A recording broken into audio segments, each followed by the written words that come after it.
For me, success is more of being fulfilled in your life and knowing that you're living your purpose and just doing what you love and that you're happy about it and helping out other people. So that's successful. Ang success is mailabas mo yung tunay mong galing kahit mahina ka, kahit may pagkukulang ka. At kung mailabas mo yun, makita ng iba at mabuhayan sila ng pangarap dahil nakita na despite the weakness, you still able to do it.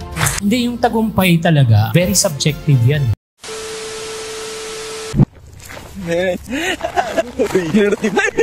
Hirahanap mo.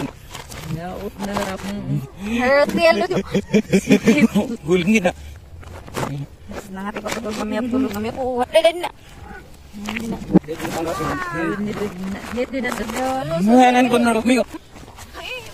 Yaraw. Wah. Sorry lagi nulul. Oh, kare sorry. Ada kalau mau Lea. Lea.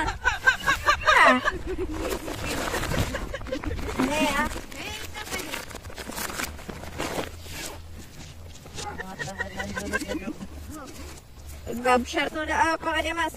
Apa dia? Adi. Oh, Dangiro tadi sus. Ina naman ning.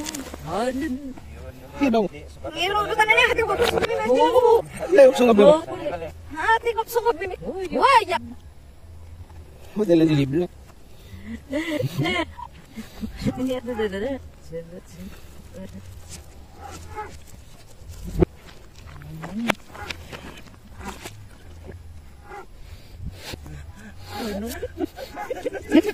Kita baru harus servet.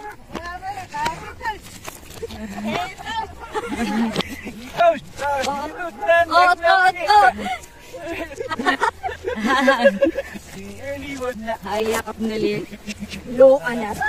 Ini din na swat rin na lihat mo ng ansat. Dasar dia ko nasi. Kati kala ni galbi ki kamo. Hog na do. Atik do ito pro kamo kay na yes. Negas naman ini.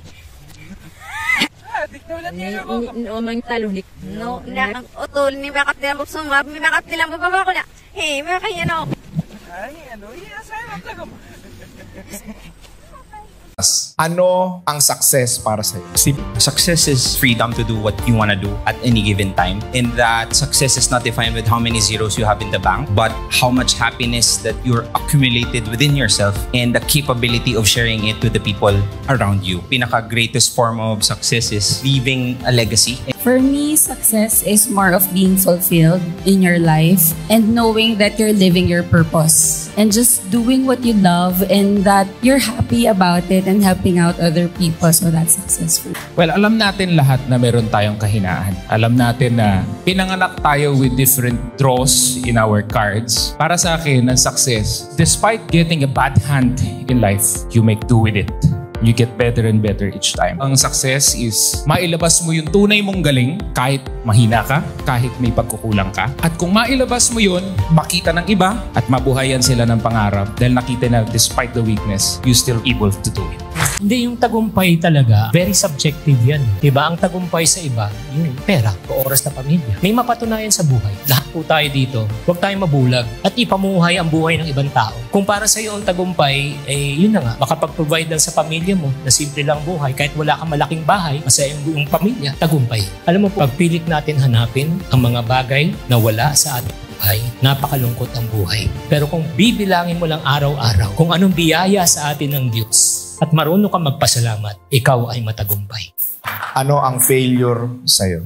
When you die, sa lapida, may nakasulat dyan, the day that you were born and the day that you died, the most important is the dash. What did you do on that dash? There are a lot of people, I think failure is when you live because you just want to survive.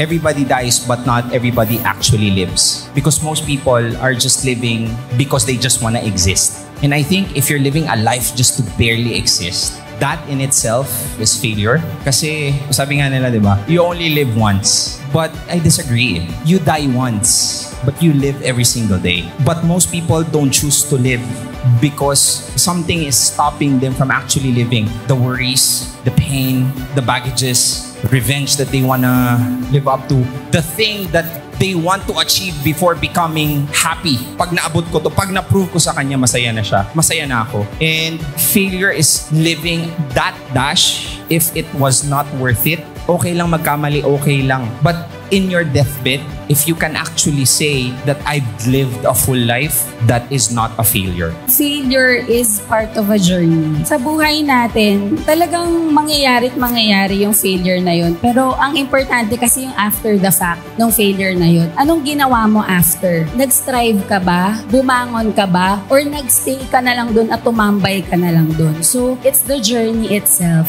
And makikita mo, pag you look back, na ang dami mo naman palang failures, pero ang layo na rin ang narating mo. It's okay to fail as long as there is progress in your life and happy ka dun sa progress na yon, and you make sure na you strive harder to live a purposeful life. It was painful. Perhaps pag may challenge kayo sa buhay, masakit. But remember that pain is temporary. But quitting, that's forever.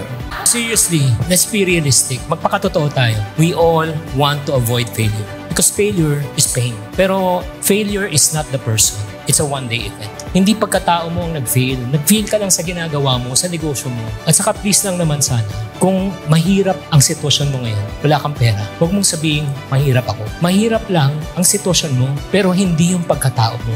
Ang failure para sa akin, it is success. Parehas po yan. Bakit? Hindi mo maiintindihan ang success kung hindi mo naranasan yung failure.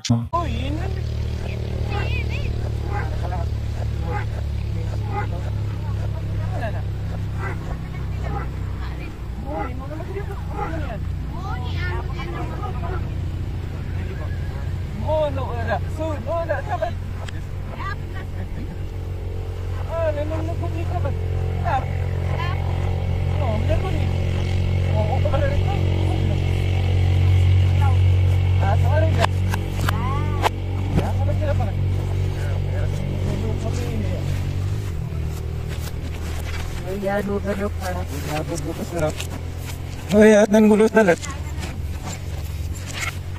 Oh, shit ako.